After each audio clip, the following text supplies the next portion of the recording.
The Spin-off Podcast Network. This is Kiwi is back for a brand new season with more inspiring kōrero from special guests including rugby player, father and role model TJ Perenara. My family bring me joy. Rugby brings me joy too, but it's not the same joy as my family brings me. And global dancer and choreographer Kirsten Dodgen. For some reason, people think I'm very intimidating. Listen to the new season of This is Kiwi, brought to you by the Spin-off Podcast Network in collaboration with KiwiBank. Available now wherever you get your podcasts. Sergeant and Mrs. Smith, you're going to love this house. Is that a tub in the kitchen? There's no field manual for finding the right home. But when you do, USAA Homeowners Insurance can help protect it the right way. Restrictions apply. Okay, let's do a podcast without a producer. This is wild. It was quite wild when Duncan balanced that banana skin on the door handle. Who balances a banana seemed skin on a door practical handle? and visually funny. It was interesting. It actually kind of looked like Damien Hirst or something, you know? So true. Look out, Banksy. I am an artist.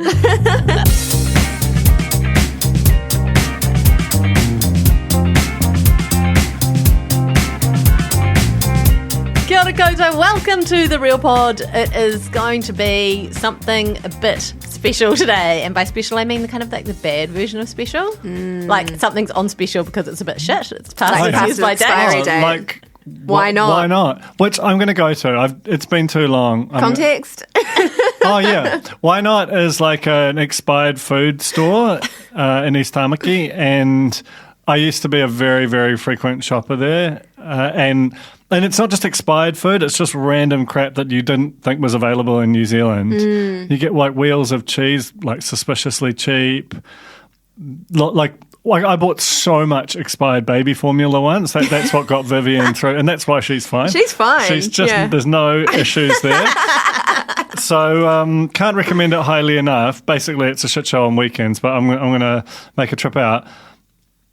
But with that's the kind of special you're getting. Yeah. Expired food, unknown origin, real lottery. And maybe a little bit in bulk as well, because you used to get the big wheel of cheese. So this is the sort of the expired wheel of cheese of podcasts. Yeah, it's a big volume play up there. If you've got like an event on and you don't much care for your guests, go hard. Why not?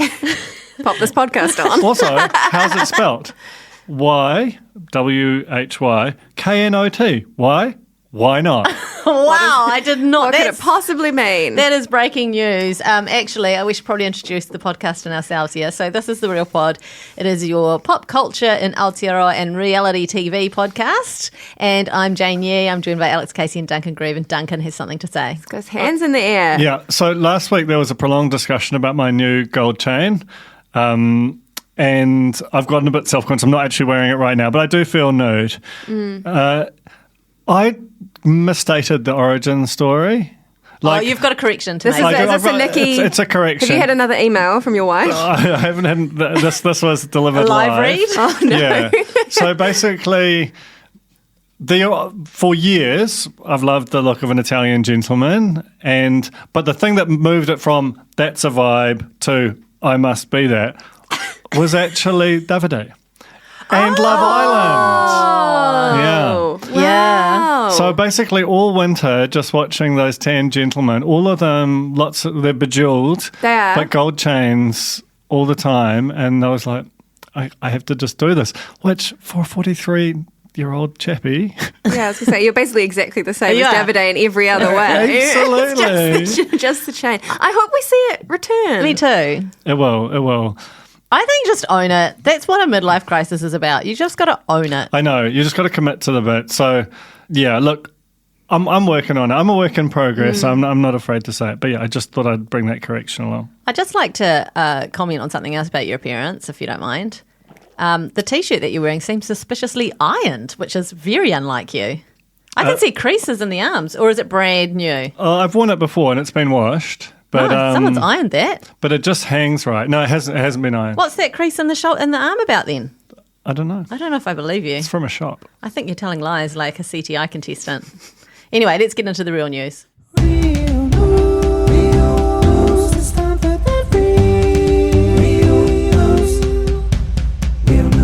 Okay, Taylor Swift released an album and we have differing opinions. I love this. I can't believe this. I sat down ready to have just a glowing midnight session. Dunko Grieve, chainless, Unchained. unchained, no likey. Yeah, and really quite profoundly likey. But then, hang on. But then didn't you come back on Slack and say, oh, I'm coming around to it? I don't think I did. Oh. You like Karma? I love Karma. But as I was talking to a friend of mine and fellow Swiftie, and he was like, that sentiment is one that she's done so many times before. And so it's like a mega tune, but I feel like karma as an idea and revenge and all these themes are just worn with her. But it's because it's all from all the different midnights for her life, Duncan. It makes sense. It does make sense, but I felt like... Oh, where do we start? Where do we start? Do we just go around and deliver a sort of a quick react thesis and then discuss? Sure. Okay, I can say something that I love is all the effing and jeffing from our girl. She is. Well, that's not been historically her thing. No, she's all about goddams and hell, give it hell, handsome as hell. And now she's like, fucking fuckity fuck. Wow. And I love it. Earmuffs children. I love it too. Do you have to beep that out? Are we an explicit podcast? We are so explicit. We're stepping into our Taylor potency on this. It's totally fine. I don't love the voice changing. Do not love the voice changing. The pitch shifting into at the start. lower register. It just sounds old. It sounds weird. I don't like it. I thought it was a guest. No, it's her. I didn't realise. Low. Oh, I'm not sure about that. Not sure about that. But my instant react is that I like it. I'm not in love with it, but I really like it. And I like it for what it is, okay? Which is an in-between the heartbreak album. She's too happy at the moment. There's none of those real amazing, sad, heartbroken songs. Like Karma, for example, is like, the bad karma you're getting is that I'm happy. yeah. Like, I got a hot boyfriend come on on the screen. Come on, Taylor. You can do better than that. But I like it. And I like that song that you hate with Lana Del Rey. Snow at the beach. No. That is my fastest skip on the album. I do have a few skips. I don't like Snow at the Beach, weird but fucking beautiful, which we can all agree. When it snowed in Dunedin. What's wrong with that sentiment? Nothing at all. It just It's feels like truth. if you went Siri, write a Taylor Swift and Lana Del Rey song. It's an AI generated song, and it's not like the real sophisticated. It's not like mid-journey. It's that one where everything's a bit deformed, you know. And you Like can't Uncanny really Valley. hear Lana Del Rey. No, I didn't know Lana Del Rey was That's on deliberate there. from her. I reckon. Is that like when they turn down the support act when you're when you go to a gig and you can't hear the support act? Yeah, well, like I saw Pussycat Dolls supporting Christina Aguilera a few years ago, and Christina Aguilera had obviously like the full noise stage show, and the Pussycat Dolls, who were at the height of their fame, borderline like eclipsing Christina at the time. They had one chair for the whole show. For all those dolls? They 5 dolls, one chair. It's like musical chairs. And it was just such a mish just watching them just do the most with that chair. That's actually in a weird twist of events. When Lady Gaga first performed, she was in New Zealand. She was supporting the Pussycat Dolls, and she just had like the corner of a stage and one piano, and still shat all over. Like that was the end of the Pussycat shat? Dolls. She shat all over the Pussycat Dolls. does do that. Performancely speaking, and that was the end of the Pussycat Dolls, pretty much, because Lady Gaga with her one piano just managed to wipe the floor with them. They were actually set to come back for So Pop before the pandemic, and then it got cancelled. That would have been a great show. I mean, Nicole Scherzinger. Like, Yeah, sure. yeah. I'm not mad. No, me either. Actually, a lovely lady as well. Can I Is just say? she? Yeah, Your friend? We're close, personal, met once. Yeah. So So back to Taylor. I think this is her worst collection of lyrics overall.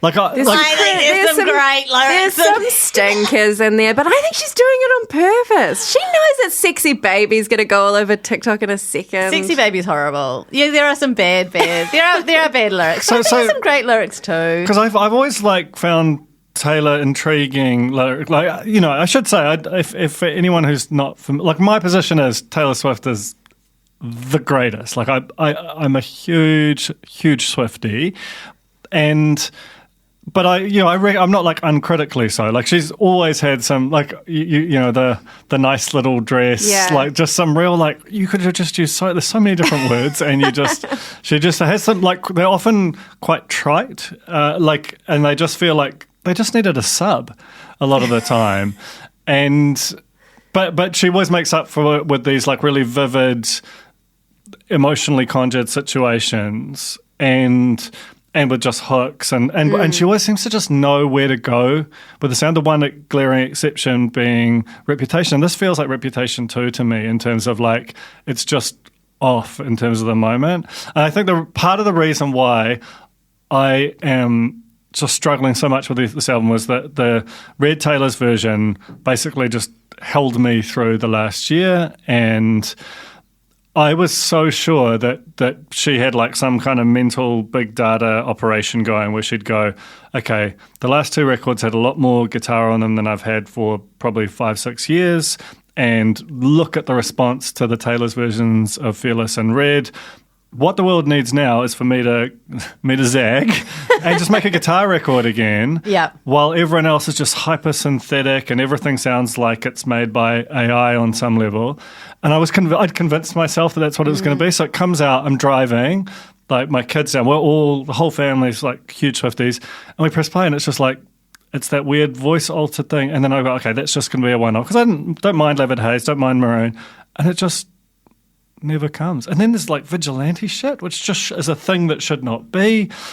Yeah, you're really. I am. I'm really gosh. sad. Like I feel like I'm mourning what I thought was going to be a great 3 months for me with this album. I know how this needs to be fixed, and it's not going to be a popular opinion because I maintain that she's not sad enough, and that's when she's sad, she does her best work, right? And she's way too happy at the moment. Okay, so I take this album for what it is. It's just a fun pop, whatever, coming into summer. I'm down with that. That's fine.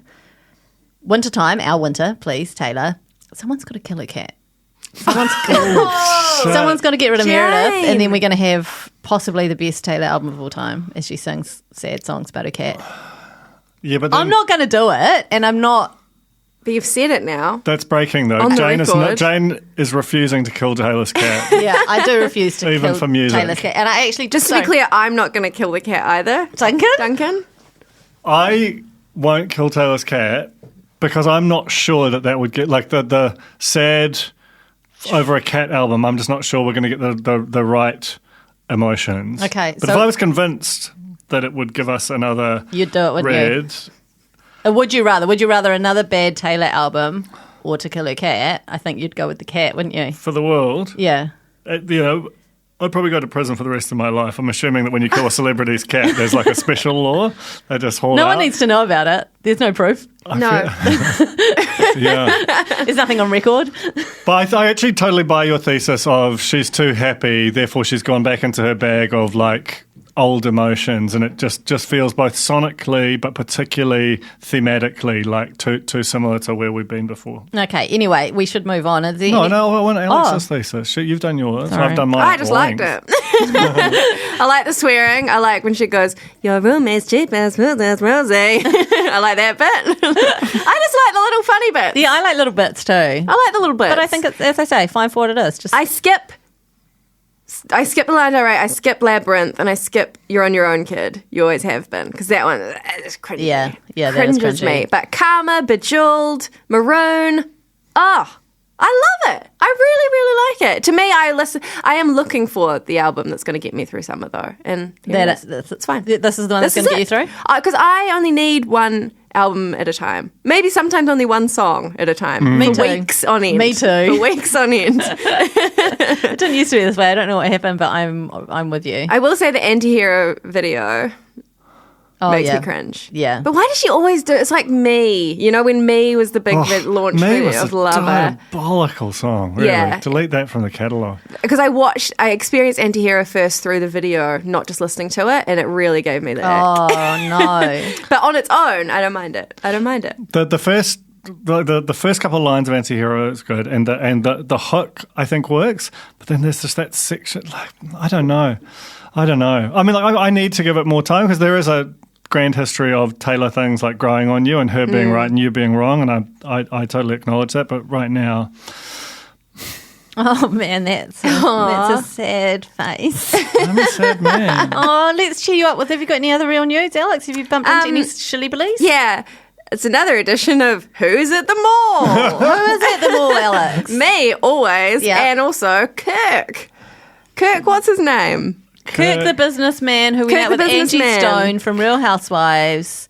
He was he featured in the Real Housewives, and he's also, I think, a friend of yours. Is his name Kirk? His name is bad Kirk. segment. I just keep thinking Kirk Harding, who was It's like Kirk Hope. Kirk Hope. That's right. Hope. Yeah, Mr. Hope. He's not like a friend of mine, but I can text him and he'll reply to me. Hang on, Teddy Bear is a friend. Teddy Bear is a friend of yours, isn't Yeah. he? The Teddy Bear.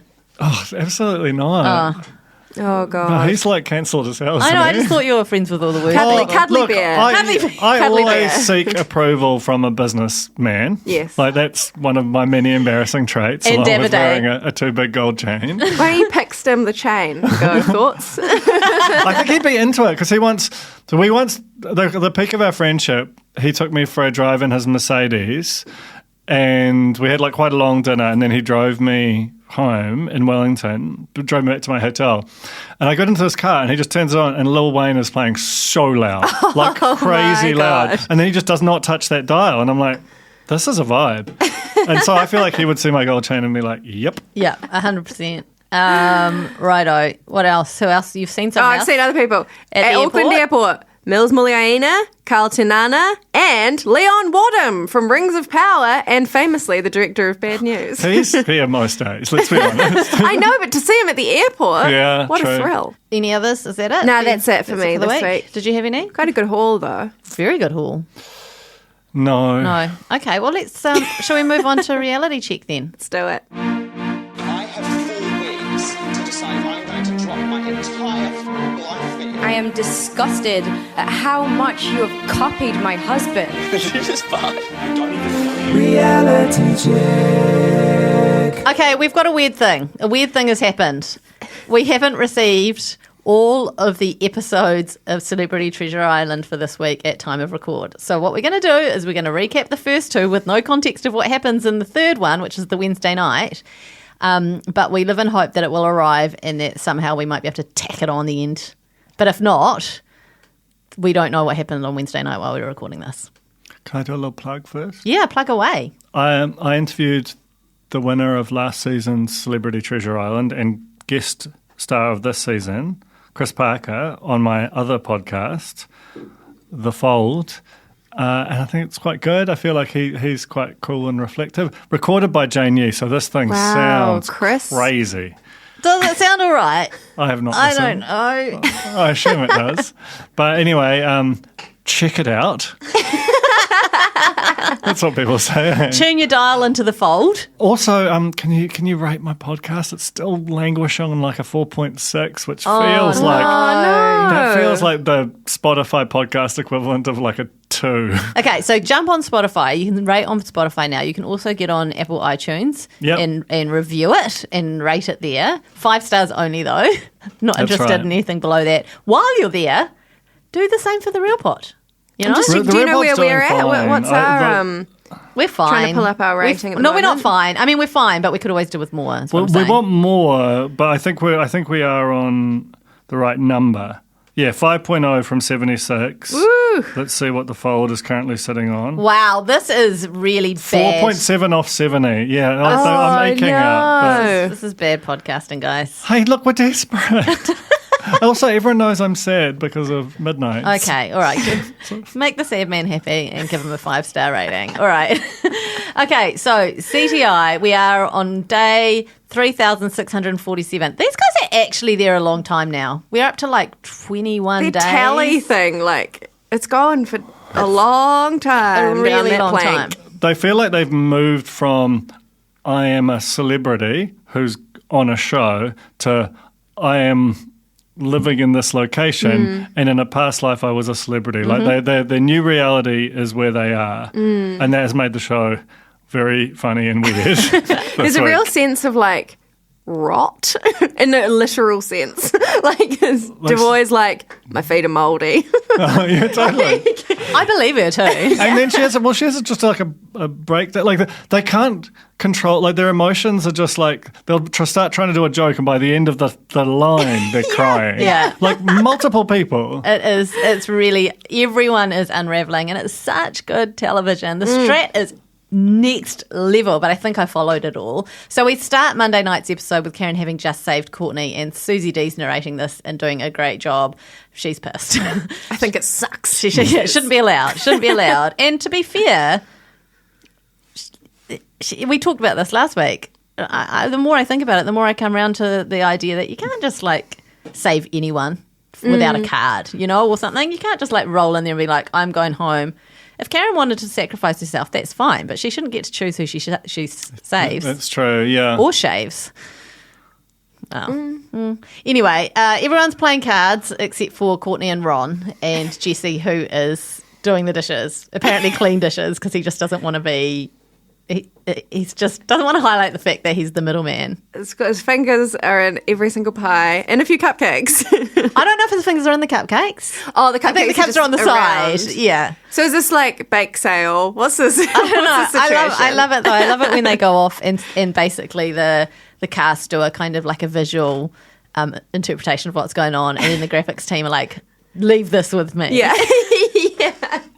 Yeah, it does feel like the whole production is unraveling at the same time as the cast in a really enjoyable way. Well, clearly they haven't edited Wednesday's episode of this week because we haven't received it. That is quite close to the It is line, right? close, Like this airs in like 30 hours and they haven't finished it. Oh, there's so many people are all pissed off at the moment. Like Courtney's pissed off with Jessie for not stopping Siobhan from putting her up.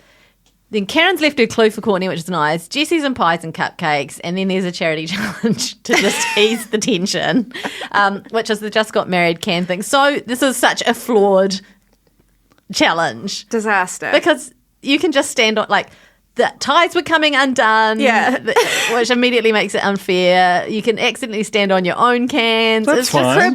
Cribbage trampling his own. Oh, Yeah. God. I thought what I would do, which Jessie Chook kind of did, was like really high kicks. Yeah. Like, Yeah. Jesse's like Russian dancing, he's he's got no issues with his dignity. He will sacrifice anything to win.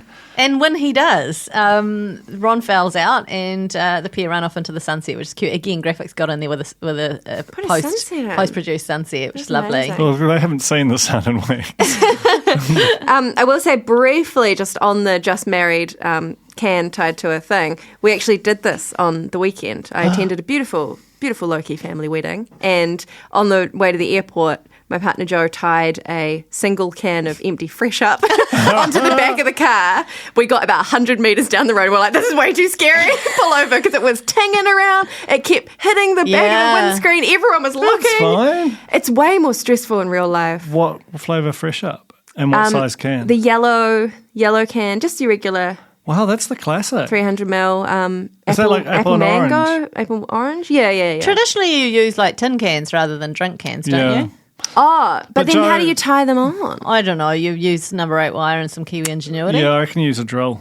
A Wow, drill? yeah. That's a lot of prep. Actually, not a bad call It's doing a wedding, it. though. Like it's notoriously prep-heavy event. It's very low down the list of things to do, though, right? This was very last minute. Kind of put just married into the dust on the windscreen, on the back windscreen. But yes, just be aware if you're doing this at home. It's challenging. Okay, Jesse is promising to be. He's really starting that he's amping up the lies now. Before he was being a bit clever about how he presented things, and now he's straight up lying to people. He's like, Ron and Court, I am absolutely loyal to you. You're my alliance, and then straight off to the Funkalicious 4. Just to say, look, I'm loyal to you. I promise. I'm good for it. After there's definitely some tension because we get a special motivational speaker to join Susie D in a wee moment for everyone, and this is the great man, the legend, Ron Cribb. Come down from just over there to tell everyone we should all be able to catch up for a coffee after. Obsessed with this, having a coffee afterwards, Yeah. And the respect. And the respect. is key. I think it's interesting though, because I think there is something in reminding people it's a game. We should kind of silo this experience, and as we've made some nice connections, we should be catching up for coffee afterwards, and it shouldn't be a problem. But do you think that everyone's catching up for coffee after this? So I feel like if you were to rank every season of Treasure Island cinematic universe in terms of like the most ranker and the least coffee consumed, this is the one. Like there's just so many real, like people, like we are now like 6 months removed from when the thing happened, seemingly in the depths of the worst winter in history, and people, it's still raw, like for heaps. I mean, I don't know, I think I've talked to or heard a few different people discuss it. None of them seem okay. Okay, so we do know that Ron and Jessie are still mates because they organised the fundraiser together recently. We haven't talked about the DM from Ron Cribb. Are we allowed to talk about that? Oh, yes. I got a DM from Ron Cribb because when I was at the fundraiser, I said to him, "Hi, my name's Jade Podcast from CTI." Name's And Podcast. he said something like, "Send it to me." And so I did, but then it was not for 1,000 years until he actually replied to me. He's busy. So on Friday, he said, "Hi, Jane, nice to meet you too, and thank you for support. We raised 22,000. That's a lot of money. Anyway, just listened to your pod Spacecast. Really cool you guys have such a positive spin on things. Love it. Thank you, guys." New paragraph. Cheers, Ron. Written like a letter. It's lovely. New paragraph. And I replied to him and he left me on scene. So... Does that mean we're in the All Blacks now? Yes. Certainly does. Is that the All Blacks group chat? Sure is. Imagine that. Ron Cribb and us Cast. three. Look out, Australia. Do you think it's the first podcast Ron Cribb has listened to? Yes. Oh. Yeah, I do. That's what I believe. So, anyway. Ron Cribb's favourite podcast? Yeah. The Real By Pod? I think we can default. say that. Yeah. So anyway, where were we? Ron, I was just saying that Ron and Jessie still mates. I feel like I kind of forget that for a lot of the people who are in the cast, they don't see all the wheeling and dealing until they watch it back in real time with the real people. So they might have been getting on fine at the bowling alley, but they haven't seen what Jessie's been up to on the telly yet, right? And Courtney. And Courtney is a rabid dog. She wants that bone prize so bad. What the hell? Dog with a bone. She's playing the game like she doesn't remember what life is and human relationships are like and friendships. She is just fixated on winning this thing. And I think that Karen's sacrifice has just flipped her over the edge. Yeah. And I love it. She's got so many trinkets. That big spool. So many things. The clothes are so weird. Where are they packing them all? And do you remember when on a previous season, I think it might have even been last season, Chizzo with the egg to the face and the manna guide? Yeah. Courtney's like got that energy at the moment, just like wide-eyed, True. knows exactly what she's doing, feels a teeny bit bad about it, but not bad enough to stop doing it. She's really absolutely just going for it, complete lone wolf style. Did she hear that? I didn't, but Duncan's clutching his stomach. Yeah, but it was Banana basic. not enough. It was basic. Banana not enough. Now I'm hungry. Smile alter ego. You should have just eaten the skin. That would have solved two problems. Yeah, it was real starchy one though. Okay. Susie clears the ear with Joel. I didn't really pick up on the fact that they had some tension. She just thought he was a Weirdo. I know. The It's just Sadness of everyone just being like, God, Joel's so weird. I don't understand that because Joel seems completely normal to me. Silence. I don't know if he comes off that normal. I don't think he comes off that weird. Maybe he's weird in a celebrity sense. in Yeah. that he's not like a big, shouty, look at me guy. Well, because I mean, he's fundamentally not a celebrity. Like he achieved brief fame during the pandemic for being an aerosol scientist. His whole life has been, I'm going to be a scientist. And then a pandemic happens and he's on the news a few times. Like all the rest of them have been like, pay attention to me. Like this is my whole job. Or some variation of that. I mean, not everyone. Like obviously there are sports stars and so on, but he's the most like a normal person out of everyone there in terms of his background. That's why I'm like, he feels like a normie to me. Yeah. I think people expect a lot from the mullet American combo. Yeah, true. And the moustache. rapping. And the moustache. He's got a lot of and things the rapping going on. when he's actually just quite a laid back like Or almost laying down and asleep. sleeping. Yeah, Yeah. actually asleep kind of a guy.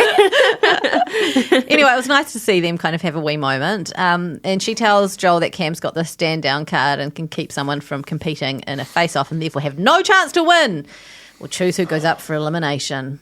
Speaking of face offs, we've got the puzzle pieces on a windmill thing. They have to swim out. In the drink. Is this where Susie D has her moment? It is. Where she starts seemingly making a joke about how it's like torture because they've just spent the night, you know, it's been raining all night and now they've got a water challenge. But it's also been raining for weeks. Not just last night. I don't remember the weather being this bad for this long. Like, ever. Like, it's so... This year, you mean? Yeah. Like, yeah. They've got a different climate. Microclimate. Yeah, but it's the winterless north where it's seemingly like the Winterfell north. And she kind of collapsed. Was like, I'm not playing. I and think was she like, was doing she was doing a mock tantrum, but then It became real. Yeah. There was a real. I feel like that is actually a really good example of how this whole show is. Everyone's funny. Oh my god, it's real. Yeah. You know, like at some point it just changes. I'm watching Cam's face. He's like, ha ha, oh dear. Oh no. But also, it becomes clear during this challenge that Susie and Siobhan are not comfortable in the water as well. So I think can't swim, maybe.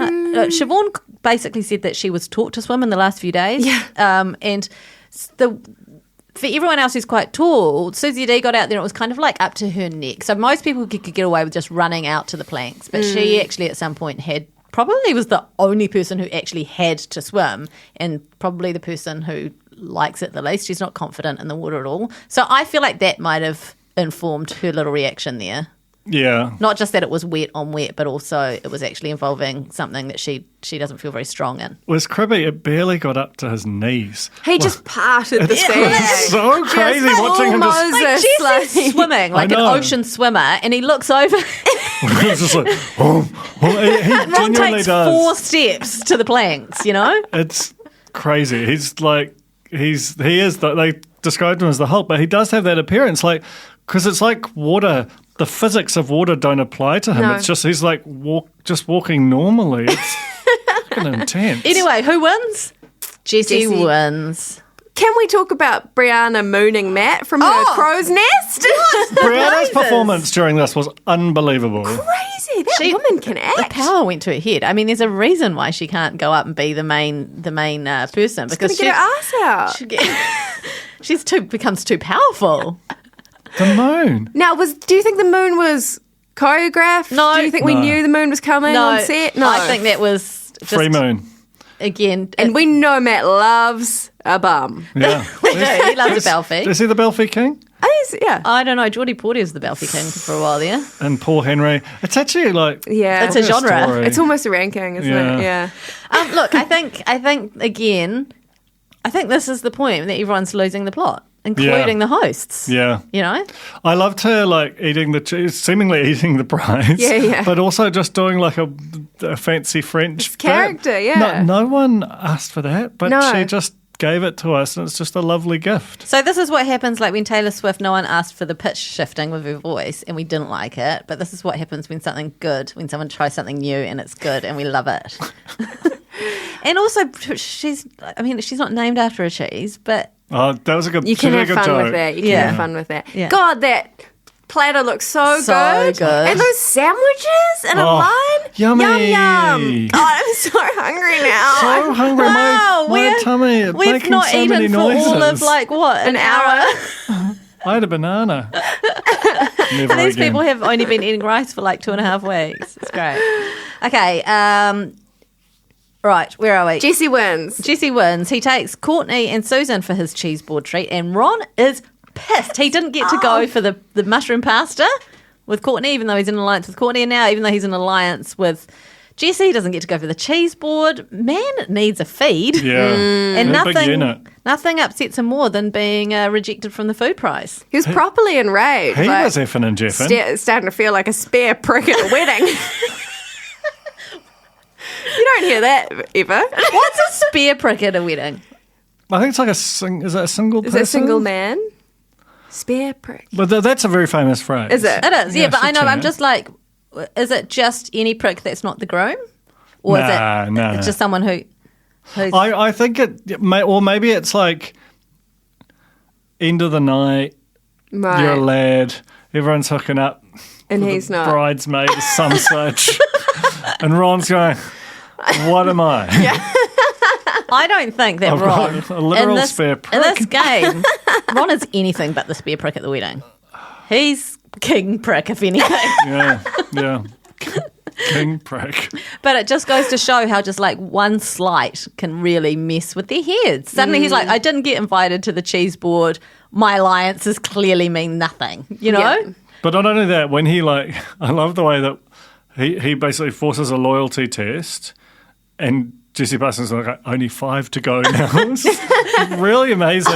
Yeah. He's like, you're 25% of the way there. To be fair, he wasn't part of that loyalty conversation. That was all Courtney, because Right. Ron famously was not at the big argument cheese board lunch that Susan Devoy witnessed, and it was witnessed part of, and then was told. Yeah, then she was told to go, but happy to leave as well because it was Popped off. getting tense. Very tense. Loved it. Courtney Getting a was bit heavy yelling. for me. Courtney was And crying. She Yeah. this was crazy.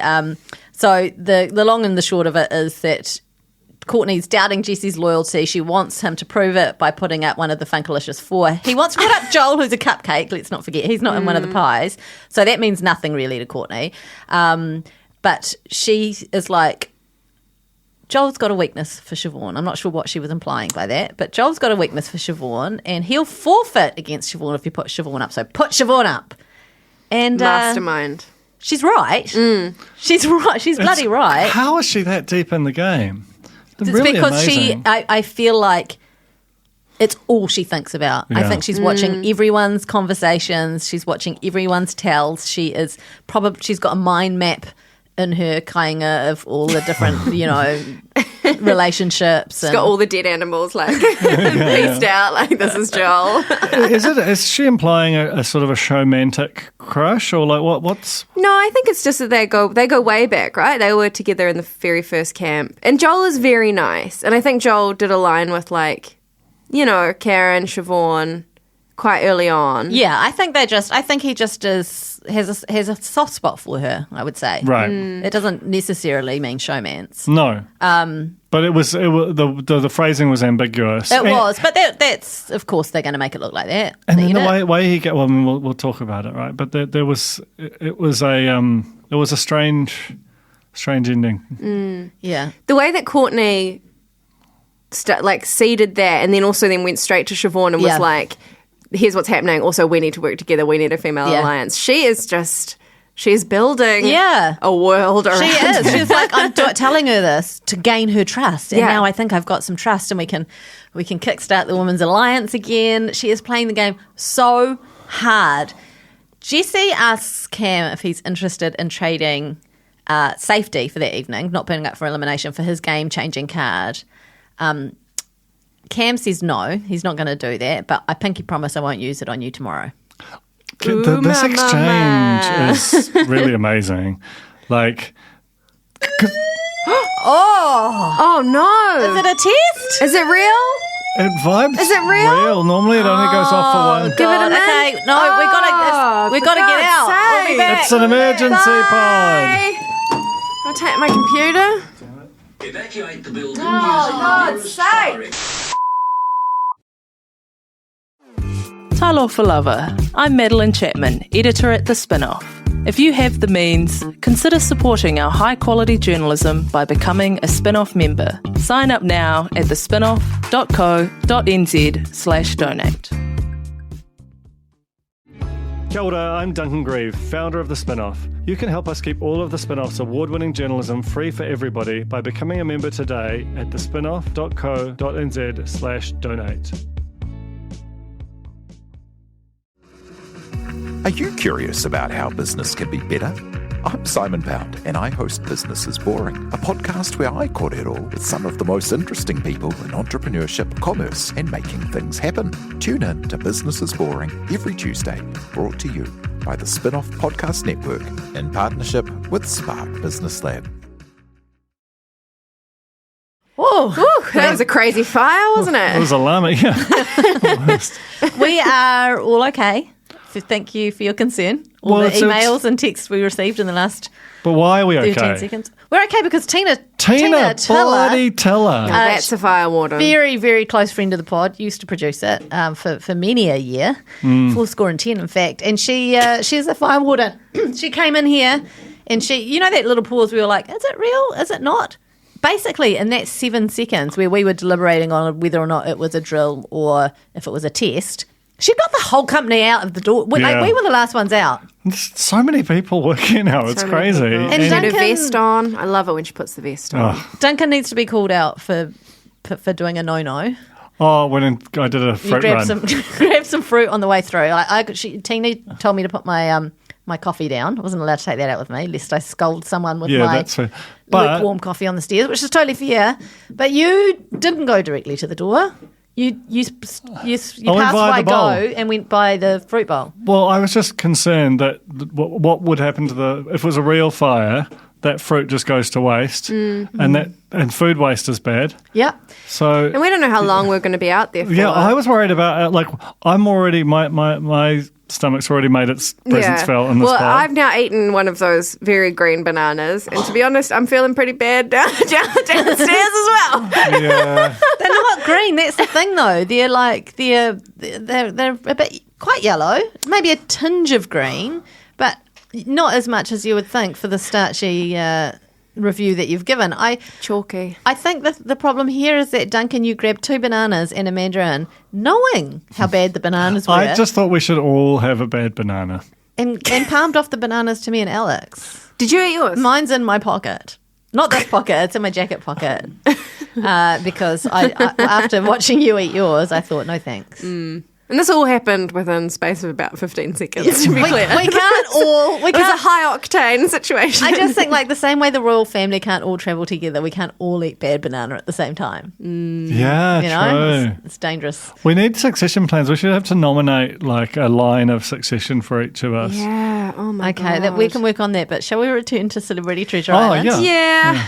Okay, there was the I think we were up to the game-changing card Pinky Promise situation with Jessie and Cam.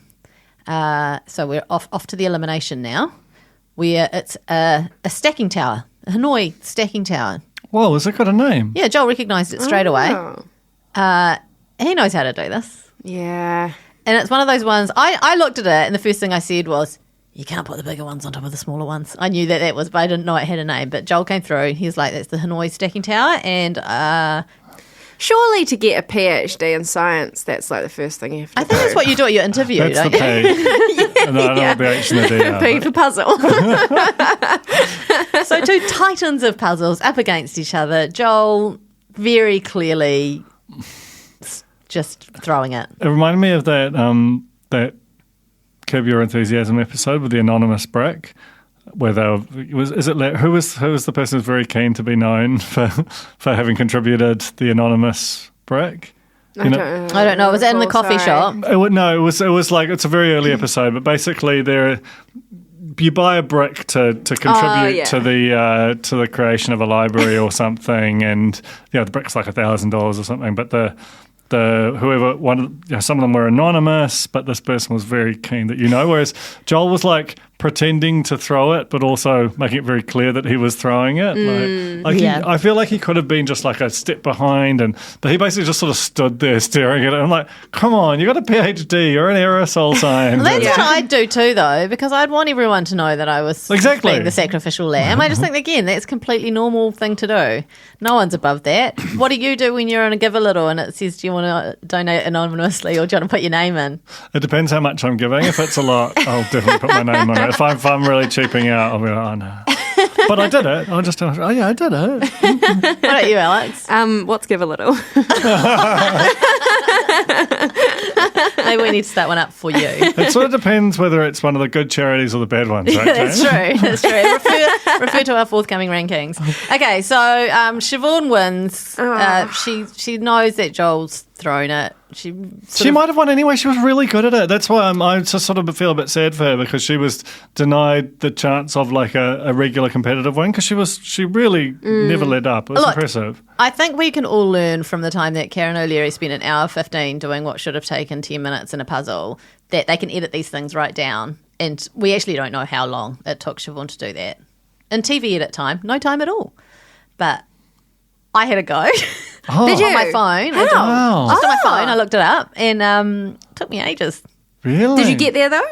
I got there. How long's ages? I don't know, maybe like 10 minutes. That's not ages. But I was just doing it swiping across my screen. I wasn't like under the pressure of being on a television show and being slightly gone in the head from being at all lost it. Too much rice, not enough beans. Exactly. Kind of and then sort of, having to actually manhandle the puzzle pieces. But she very reluctantly put on that last piece, knowing that she'd won this sort of in a not a truly honest way. We've now got the only two women, Dame Sue's, but two women now who technically shouldn't be there. Like if Joel had gone harder, if Karen hadn't given up, Courtney would be gone, Siobhan might be gone I think if we look back at Aya as well. Iya? I think if we look back at Iya as well, Karen should have been gone long before. Was that the puzzle that took 1,000 years? That was the puzzle that took 1,000 years. I think it took 1,000 years because Iya was keen to get home to her baby. Yeah. There's just been a lot of weird exits, Totally. with C's. I just think that would fuck with you, being there still. Feeling unearned already, probably battling a lot of like imposter syndrome and trying to get to the finale and all that But stuff. then what it does is it fills you with this renewed energy of like, I shouldn't be here. I have to do it for Joel, or I have to do it for Karen. So it'll be interesting to see what effect this has on Siobhan. Actually, we see what effect this has on Siobhan in the very next episode, episode 23. We start with a weather update from Cam Mansell. It's shit. The weather update's great. The weather is shit. So bad. Like, I'm impressed that they stuck it out. Like, you can just imagine, and Susan Devoy almost like made it explicit in the previous episode, just getting up and just going, actually, I'm a celebrity.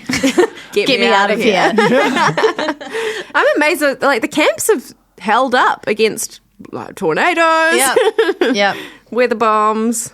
We need to get them on, whoever built CTI, on solving the housing crisis. They make a lot of stuff. Seemingly, like the total budget of the show is probably about the cost of like one small Auckland villa, and they build so many things for that. Plus, you buy a bunch of celebrities for a period of time.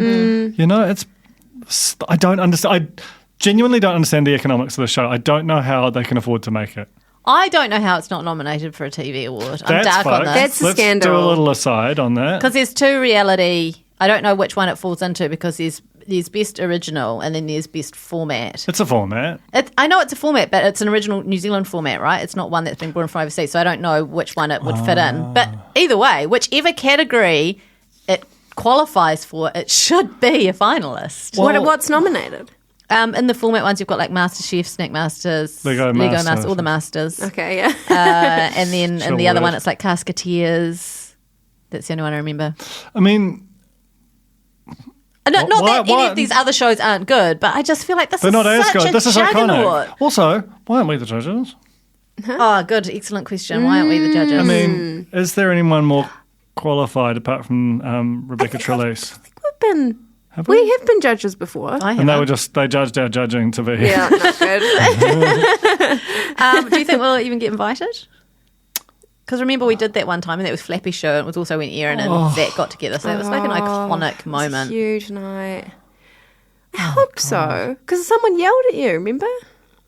You were in the opening thing, Duncan. You were in the opening thing. I used to be in the opening every time. Maybe that's the problem, is that we're not reviewing enough New Zealand not spicy TV. enough anymore. Okay. Anyway. We're going to get back to being more spicy. Okay. Like, that's a New Year's revolution.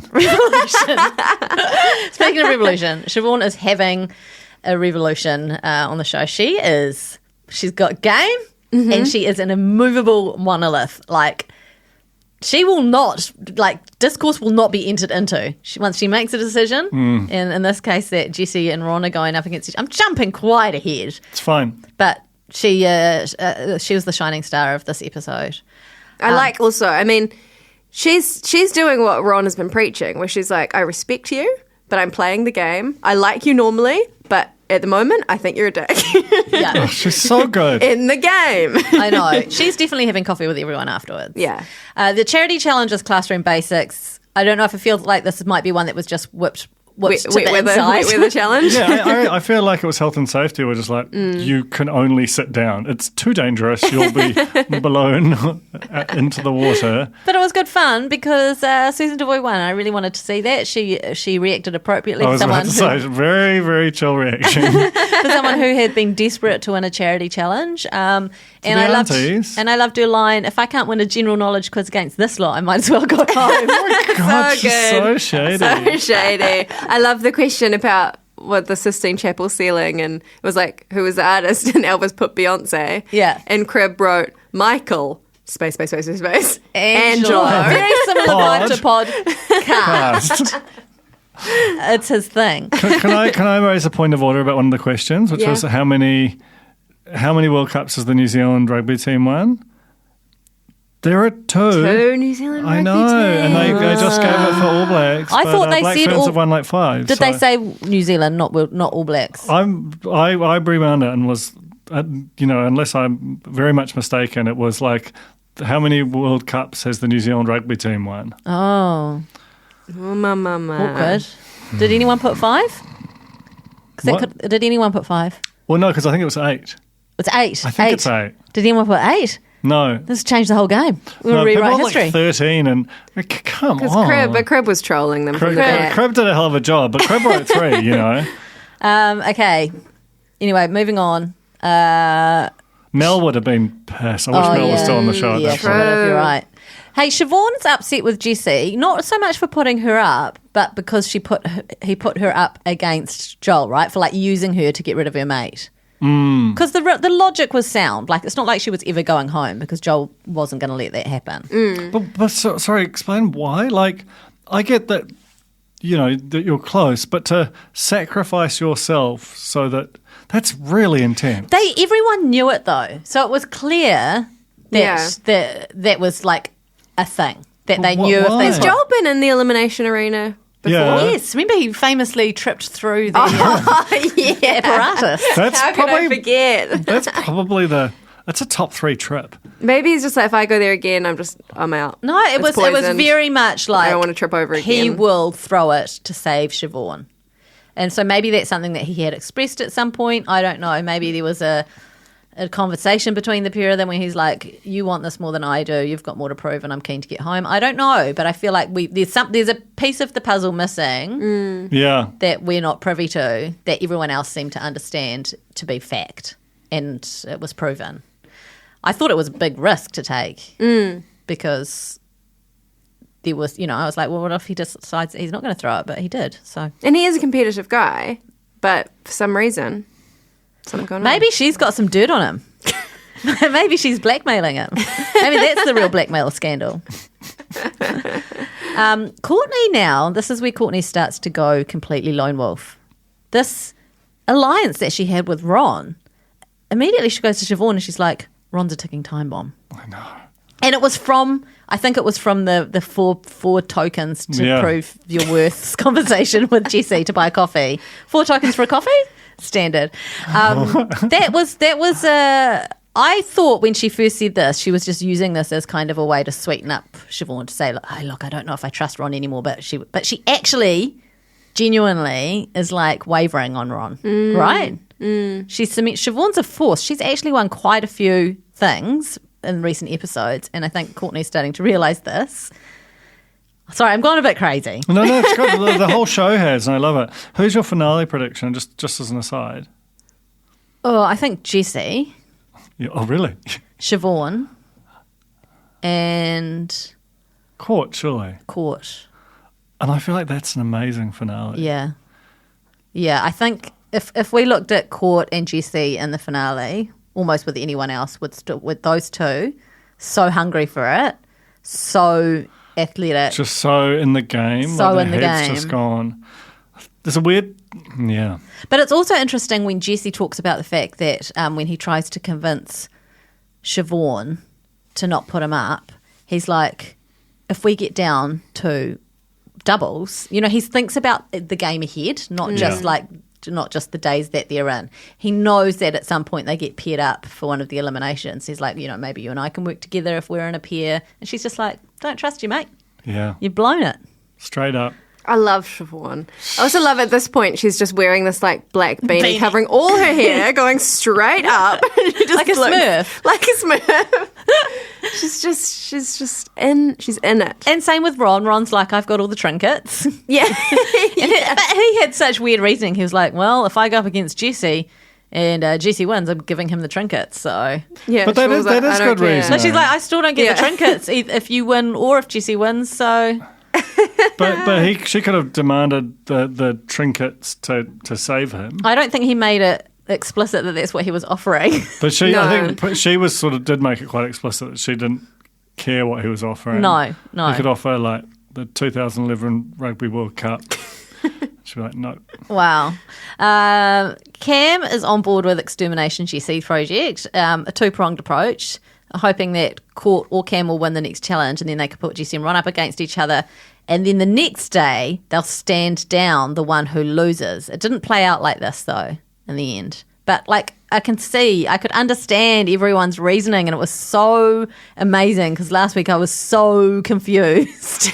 And this week I feel very smug about getting everyone's plans. And they're really complicated. No one trusts anyone. It's great. There's a face-off. It's a platform ball balance thing. And despite having just had a plan where they were not going to stand Jessie down in this particular challenge, Cam does a quick change of mind, stands him down, and sad Jessie from the sidelines is akin to sad Duncan about midnights. His little face. The face. And he looks so tiny He does. on those giant boxes. I know. Poor guy. I liked how... Cam broke a pinky promise. I don't know. What are your thoughts on breaking a pinky promise? I think he broke the pinky promise because he realised that Jessie, who's supposed to be in an alliance with him, put him in he didn't blackmail him, but he did. It was He threatened him. He threatened him. He was like, if you don't share this card with me, there's a chance you'll be going up for elimination tonight, and it'll be my doing. So, in general, in the real world, I think a pinky promise is sacred. Yeah. And you should never break it. I think in the show, in the context of, Jessie basically threatened him to gain the pinky promise, I feel like it was sort of all in the game. It was like a rat bag move, and you wouldn't be doing it every episode, but I was like, shot Cam, And also, if we compare this to Cam a few weeks ago, being wishy-washy when he was the kaihotu of his tribe, and he was just like, I don't know what to do, I'm so freaked out, everyone's walking all over me, and now he's just like, fuck your pinky promises. Yeah. I don't care. It's quite cool. It's such a swing. Everyone's swinging real hard, and Jessie's sort of starting to lose a lot of stability. Who won? Siobhan won. So I'm telling you, she's like a weapon. She is. She rates her balance. Yeah, it was I thought this thing looked really hard. Yeah. Really, really hard. Really hard. Balancing three different things. And they're basically sitting in these little wedges that are just like asking for the ball to just roll out and drop off the side. They did look like squash balls. Something to think about. Did you notice? Well, then Susan DeVoy should have done better. Should have done better. Do better. We haven't had a squash-based challenge yet. Maybe that's the finale. She did get to watch a tennis match between Courtney and Jessie while they were having their cheese board, though. That was nice. Squash the cans, Oh, true. Take it back. Our department didn't quite get the message there, but anyway, close enough. The prizes are hangi, prepared by Ngāti Kuri, and everyone gets to go. That's nice, and they have a lovely time. It looks super yum. I had my first ever hangi this year for our Matariki celebrations. Oh, wow. And it was so great. So I ate so much pork. Who did? Me. You did. Oh. I just ate so much pork that day. Kept going back for more. Did we do a I think we did a podcast after that. We were just out of it. Because there was a lot of volume. Yeah, because we had to talk ahead of it. Everyone was real hungry, and by the time it went on. It was really on. It was the most delicious feast. Anyway, so I can only imagine that's what it's like for these people who haven't eaten for weeks, just like us when we were a bit hungry that time.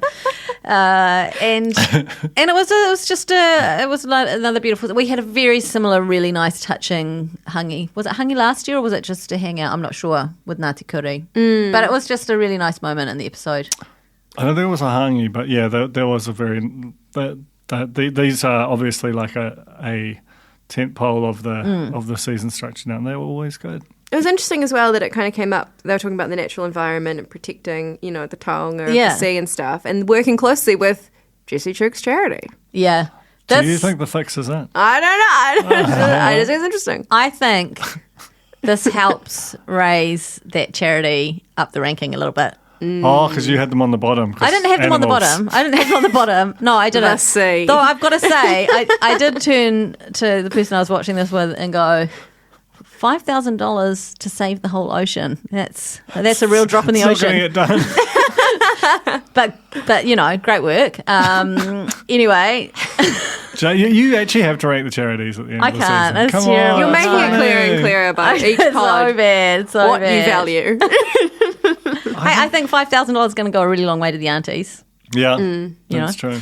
Okay, Siobhan is just frothing at this point about the power that she's got, and she is making the big moves to put up 2 big players. You've got Ron Cribb, who physically destroys anything and everything in his path, and you've got Jesse, including the ocean. Because that's the thing. Jesse is trying to protect the ocean. Yeah. Ron is like, get the fuck out of my way, ocean. Yeah. Stomping on fish. Yeah. I think purely like the wake that Ron produced when he was stomping through the ocean probably displaced entire schools of fish. That's right. Tsunami alerts in the Pacific Islands.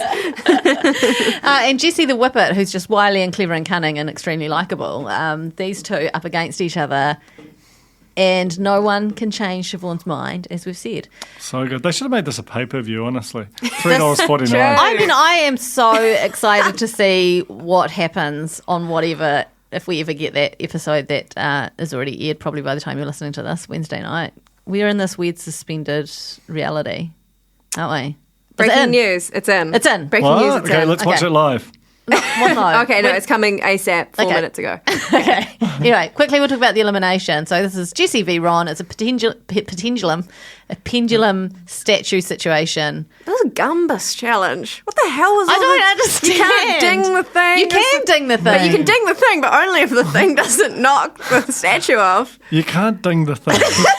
It's a great name for a reality TV show from the early 2000s in New Zealand. It's a whole format right there. That would probably win Best reality TV format.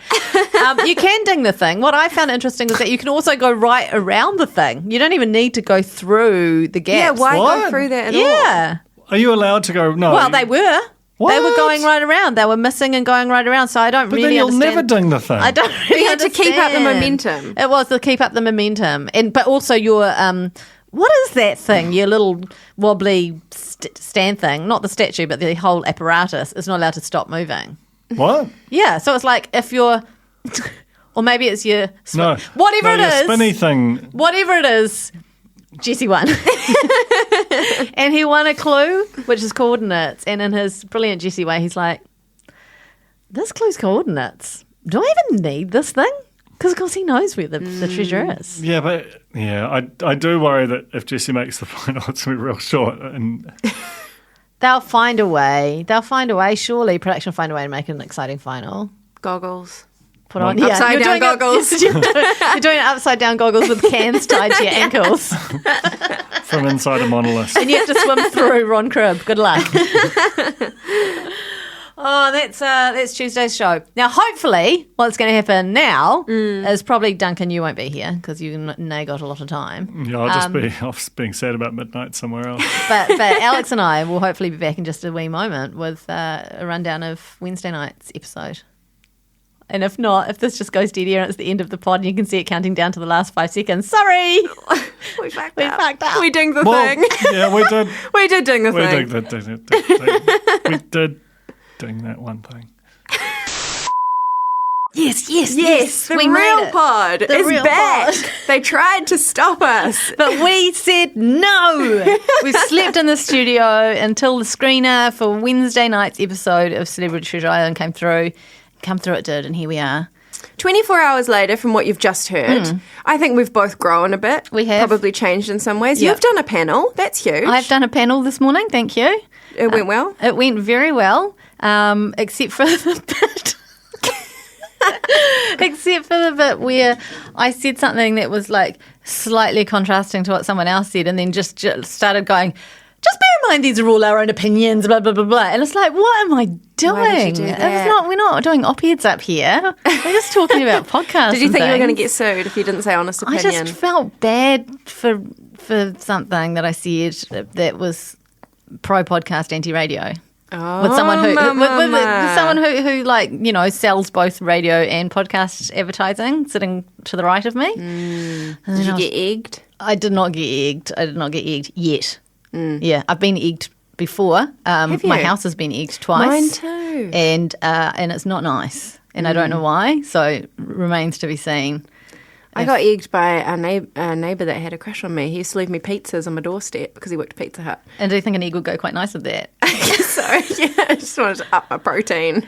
Hang on, was he egging in a, Well, it was a nice that, way? It was that, you know, You tease the cheat ones him you me and keep him keen kind of thing. Wow. Can I just say, we started recording this segment and then we're like, oh no, low energy, let's start again.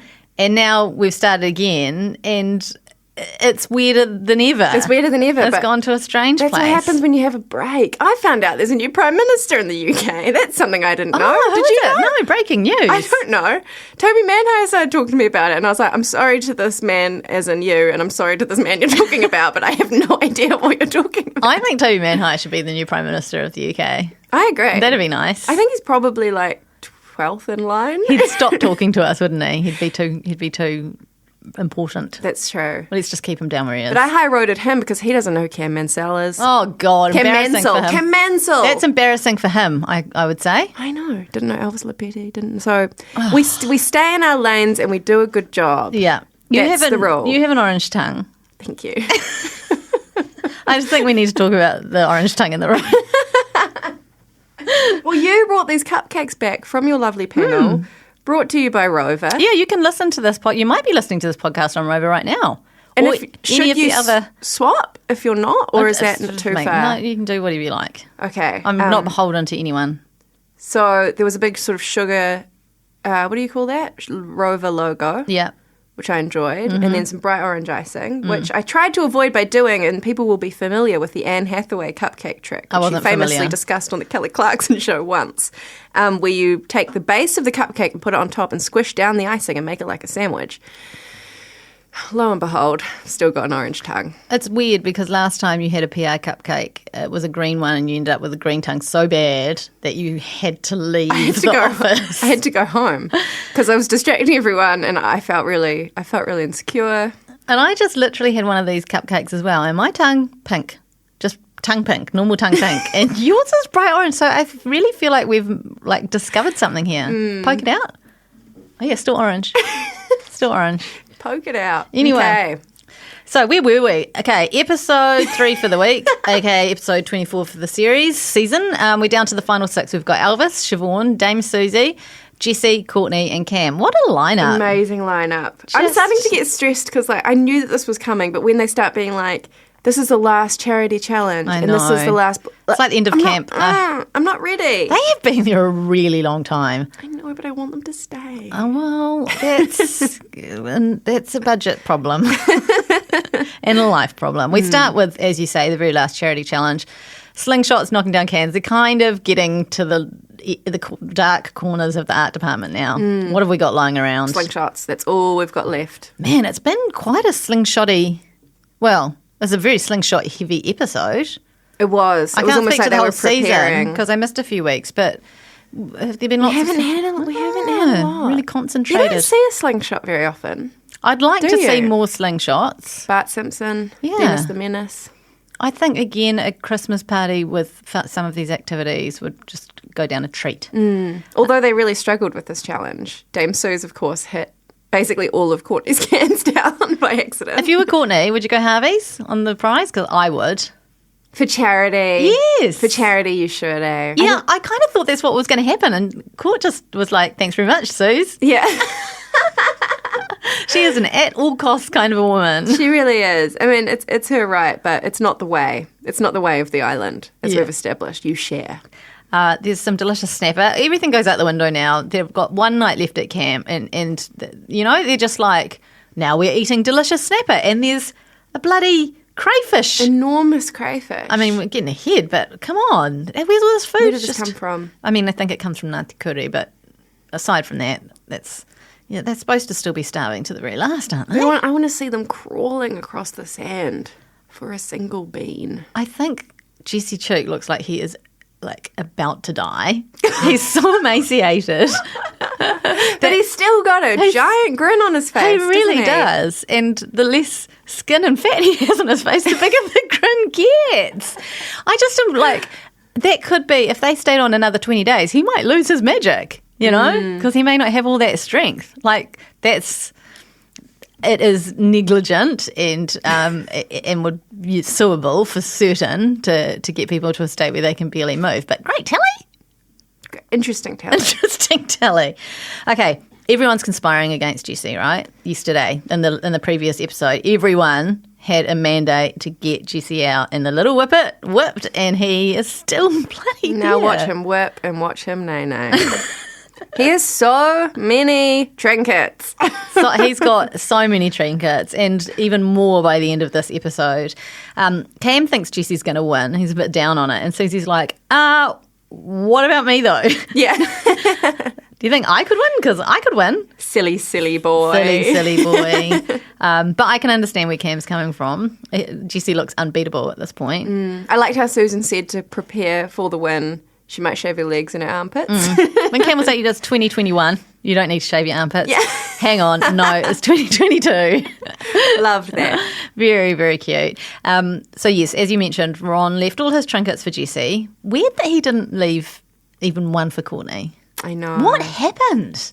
I don't know. It just wasn't covered. So somewhere at some point, there became some sort of rift in the ultimate ironclad alliance that the was Backstreet Boy and the remaining Spice Girl. Yeah.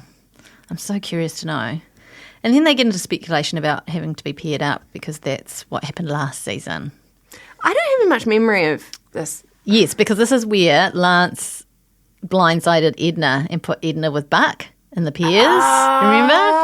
And they had that then they got like a nice baguette lunch and they all sat in complete silence because Edna was so pissed with Lance. That's right. Okay. That was an iconic moment. It's all coming back to me. So remains to be seen what will happen with the pairing this time, though it's looking like, because there was a first of all, before the face-off, Courtney apologised to Jesse because, of course, she has to. She's got to try and get ins with him again. He's basically holds like a Mary Poppins bag full of things, as well as being the navigator / trader. And in good faith, Jesse gives Court a screwdriver, one of two that he has. I mean, who needs two? Yeah. Gives her the flimsy one, sans note. Yeah, so my QQ is, does a screwdriver do something?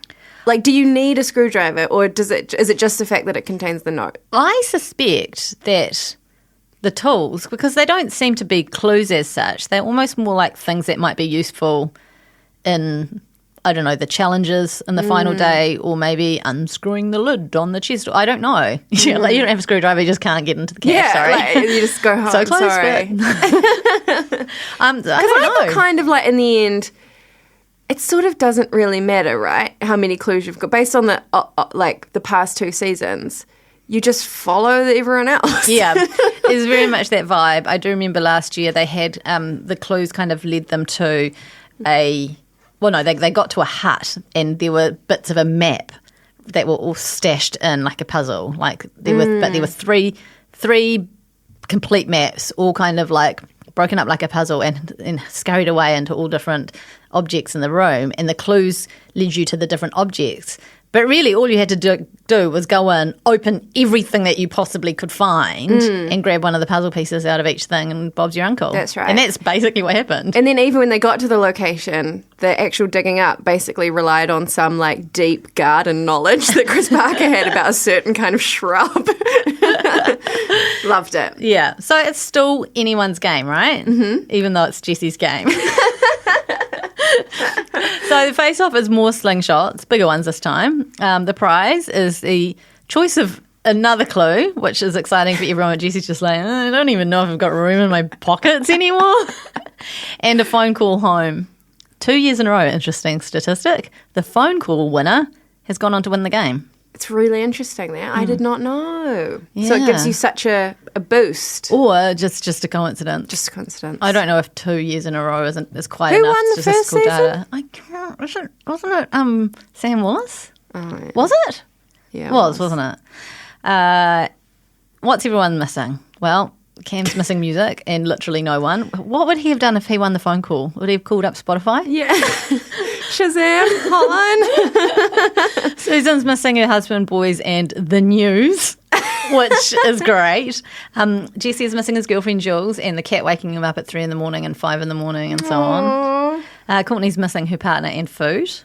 Siobhan's missing her husband and babies. And Elvis. Oh, my God, Elvis. As a mum of boys. What a treat this was to see on my screen. He misses his mum. He misses his sister, his family, his friends. But he's got tears for mum. And he wants to take her out and get her nails done and just spend time because we could lose anyone at any moment. I was sobbing. Were you sobbing in this moment? I was tearing up. Oh, I was tearing up, so Alex. So beautiful. I just can't. I'm just going to wander past all the nail salons in Auckland until Looking I see for Elvis. Yeah, mum. Finding out. It's a podcast, isn't it? Finding Elvis. Yeah, and his mum. So for this challenge, they have to poke sandbags out of an overhead net and then slingshot those sandbags into little nets. Bree calls her mum, FaceTimes her mum halfway through, which is great. They realised pretty quickly it was going to take ages. This bunch, not very good at slingshots. Also, did you notice anyone going and picking up their sandbags? No! I was going to say this. So how did they keep magically returning? They would have been getting pummeled. They would have had to reset every time because it would be too dangerous for someone to run out while people are firing sandbags. So I reckon they have to wait till everyone's fired all 5, stop, go pick them up, come back. Otherwise it would just, and so that would have taken ages. That's TV magic. Bree probably could have made some more calls. She probably did make some more calls just call to make the cut. ID, get some admin done. Probably called Spotify and put a hold on the CEO for just in case Cam won.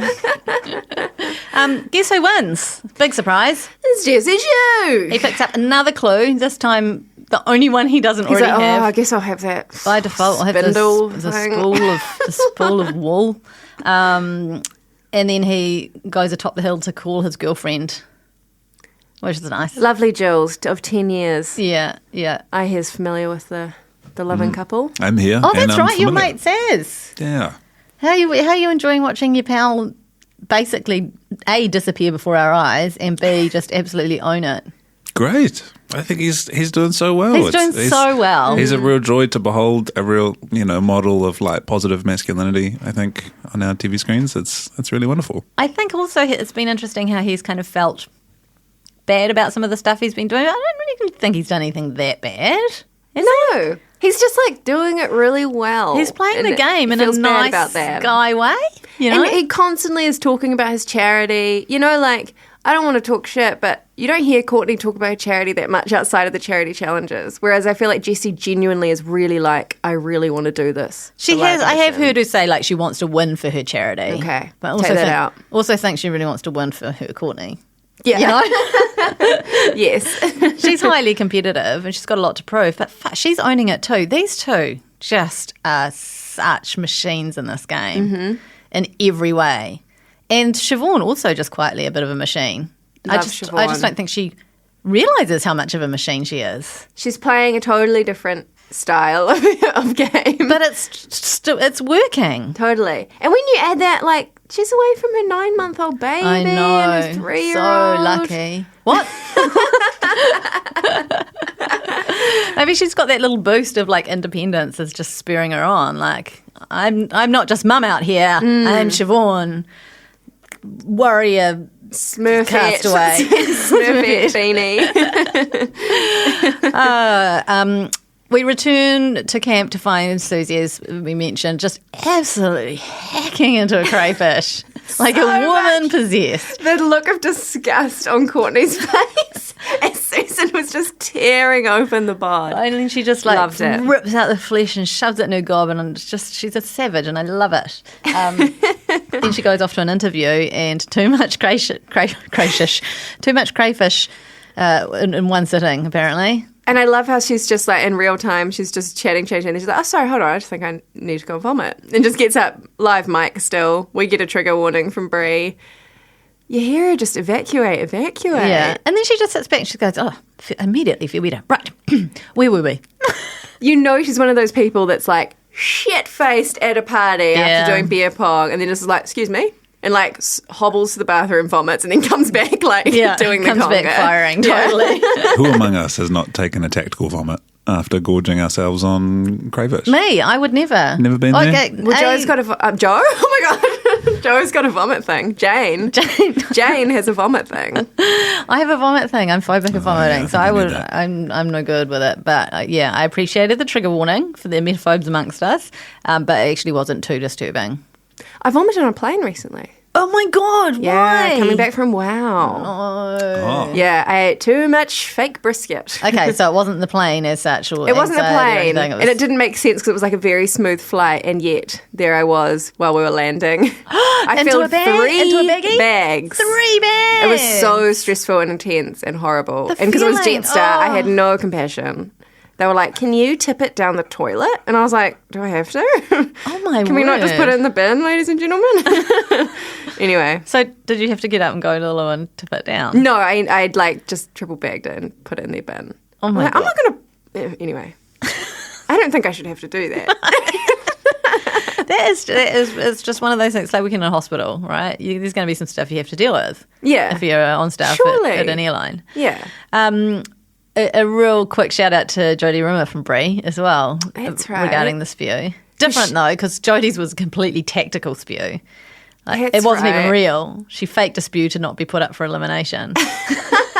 And it worked. Whereas Susie did not fake it, and it made no difference to the show whatsoever. It was just a lovely TV moment. Doesn't season 1 just feel like a different world? Like Jodie Rimmer in that duck mask and like the whiz. Dressed up. Remember when they were dressed up in coconut? The dudes dressed up in coconut bras. And the whiz running around in a giant hat, like the biggest hat you've ever seen. It feels like a different show. Last season was the turning point, and this season it's off the charts. Yeah. The Peers Choosing Challenge is how we round out the show. It's a tower building competition. This is a Survivor classic, and Susie D's got the method, which everyone copies. But Courtney copies slightly more efficiently. She refines it, and I was really confused about how she made a triangle with 2 bits. Well, can you explain? She made an arrow, I guess, an arrowhead out of 2 bits, and didn't complete with the third bit. But that was just enough. It was still enough for one to sit on top, clever, in a stable fashion. Great. I mean, honestly, great coming in from behind, you know? It's like the horse that just bounds up the side of the horse race and takes it out at the finish.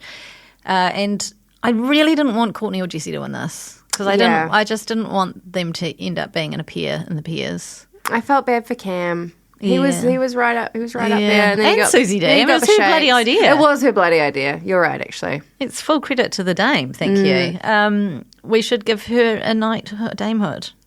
Dame. Double Dame Susie D. Double Dame. I don't know. So I guess what's going to happen is they're building up that maybe Courtney will go rogue and she won't choose to be on a team with Jessie, but I feel like she will. I think so too. And I just really hope now that somehow it's some sort of challenge that's about like that having physical and prowess is a huge disadvantage. They're like, to win, you must do the best TikTok dance. It'd be amazing. Yeah. But we don't even find out. So it was a bit of a non-event this one because no one went home. We don't find out who the Peers are until next week. So it was really just all about Susie D and the crayfish, this whole episode to And me. that was a huge moment. It was a huge moment. It was very iconic. It is going to live on for sure. So next week's final week. I can't believe it. Because we'll go down to pairs on one night, and two people will get eliminated, and then we'll be down to 4 for the next night, and then it will be final 3. Done. All done and dusted by this time next week. Oh, that's so sad. Where are we to go after that?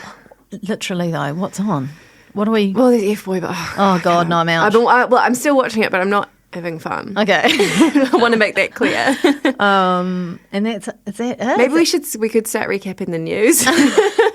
Susie D would listen. Yeah, no, she wouldn't. She'd catch it live. What are we talking about? She's too busy listening to Gone by lunchtime and vomiting. Yeah, God. Knowing her. Hey, before we go, we do have a special treat.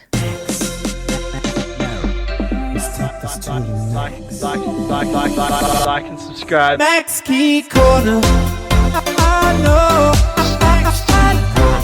know, I'll never forget you. Like and subscribe. Max Key is getting back on the social media, but not the one you're thinking of. Not the Instagram, the TikTok.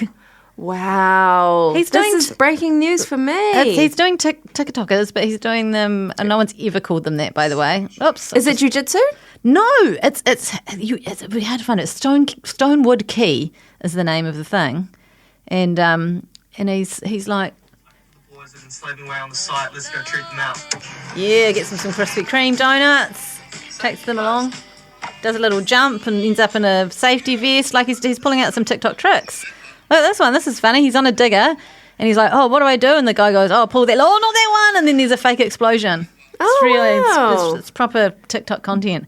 He seems aged out of it. Really? He seems too old for TikTok. That's scary. Isn't that mortifying? Oh no! Did you know? Oh, have I talked about Sophia Grace? Talking about aging. Yeah, no, out? you talked to me about it, but we haven't talked about it in the pod, and I think this is important. Do you know who Sophia Grace is? No, should I? She went viral singing Super Bass when she was 8 years old and became like a big Ellen star. She went on Ellen and she just became this She's wearing a little huge pink star. like fairy dress, just belting Super Bass as an 8-year-old. Anyway, she's pregnant with her first child. She's now 19, to be clear, but it still makes you feel so old. I would have thought she must almost be starting high school by now. She's probably gone to her first disco. Yeah. Oh man, we should get some crayfish for the next episode. It's a good idea. Okay, for the final. How does one do that? That seems a very adult thing to do. I feel like you'll know. Do you Probably know? not in the podcast studio, actually. Too smelly? Think about it, too smelly. Mm. But we could have some crayfish afterwards. Okay. And then we could all I love that. have a tactical vomit No, together. I can't be on board with that. Is it just... Do I just need to meter how much I eat? Will that save me? Because I want the crayfish, but I don't want the vom. I think you need to have spent 3 weeks eating rice and beans beforehand. Okay, that's fine. I can manage that. Very much so. Okay, all right. That's the end of the show for this week, but we will be back next week for the big finale. Are we going to talk to the winner? Oh, maybe. I think we are. Yay! I think we are. That's exciting. That's very exciting. Okay, all right. I don't know what to think. Okay, all right. Okay, make your plans. See you next week. Bye. Make your plans? I know. Plan to join us. Make a plan. Do you find it hard staying optimistic with all the financial news in the media? I'm Bernard Hickey, and on my podcast, When the Facts Change, I'm here to help you navigate the ever-changing landscape of economics in Aotearoa. So join the conversation every Friday on When the Facts Change, brought to you by the Spin-Off Podcast Network in partnership with KiwiBet. Kia ora e te iwi, Te Aihe Butler here, podcast manager at The Spin-Off. If you enjoy listening to our podcasts, consider supporting our mahi by signing up to become a Spin-Off member at thespinoff.co.nz/donate. The Spin-Off Podcast Network.